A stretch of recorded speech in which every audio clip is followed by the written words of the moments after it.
بسم اللہ الرحمن الرحیم۔ السلام علیکم ورحمۃ اللہ وبرکاتہ۔ حکیم حافظ ذوالفقار احمد چوہان آپ سے مخاطب ہے۔ ارشاد نبوی ہے، الطہور شطر الایمان، طہارت ایمان کی شرط ہے۔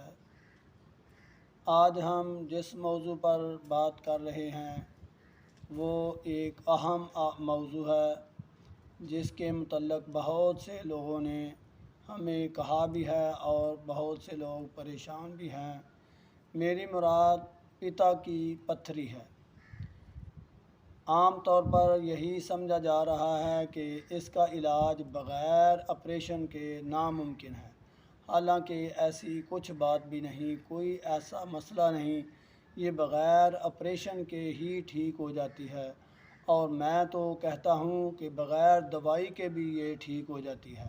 بندہ تھوڑا سا احتیاط کر لے تو یہ مسئلہ بالکل حل ہو جاتا ہے۔ تو سب سے پہلے میں آپ کو یہی عرض کروں گا کہ اس کی بغیر دوائی کے اگر آپ اس کا علاج کروانا چاہتے ہیں تو وہ پرہیز آپ سن لیں۔ پہلے نمبر پر تو یہ ہے کہ ٹھنڈا پانی استعمال نہیں کرنا، کول ڈرنک استعمال نہیں کرنا۔ جب بھی پانی استعمال کرنا ہے ہلکا سا نیم گرم پانی استعمال کریں، اور جگر کی جگہ پر یہاں پر پتا کی جگہ ہے، درد یہاں محسوس ہوتا ہے تو یہاں پر بھی ہلکا سا ٹکور کرنا مفید ہے۔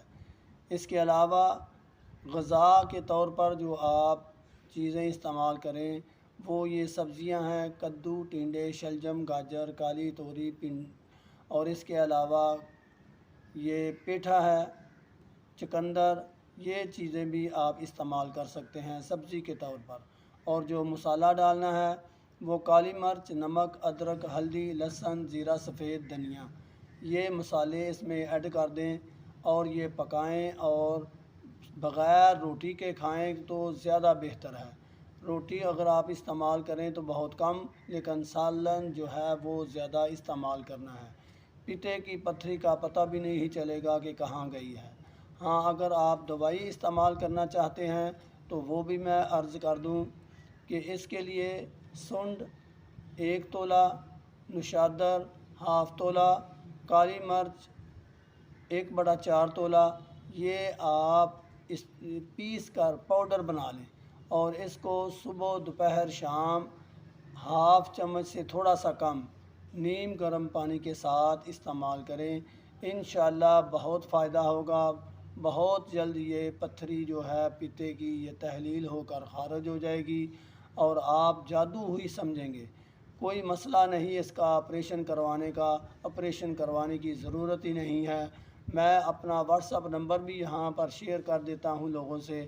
اگر آپ چاہتے ہیں کہ ایسے مسئلے ہم ڈسکس کرتے رہیں، آپ سے ہمارا تعلق رہے، تو یہ چینل ضرور سبسکرائب کریں۔ انشاءاللہ میرا بھی آپ سے رابطہ آسان ہو جائے گا، آپ کو بھی اس کا فائدہ ہوگا۔ وما علینا الا البلاغ۔ السلام علیکم ورحمۃ اللہ وبرکاتہ۔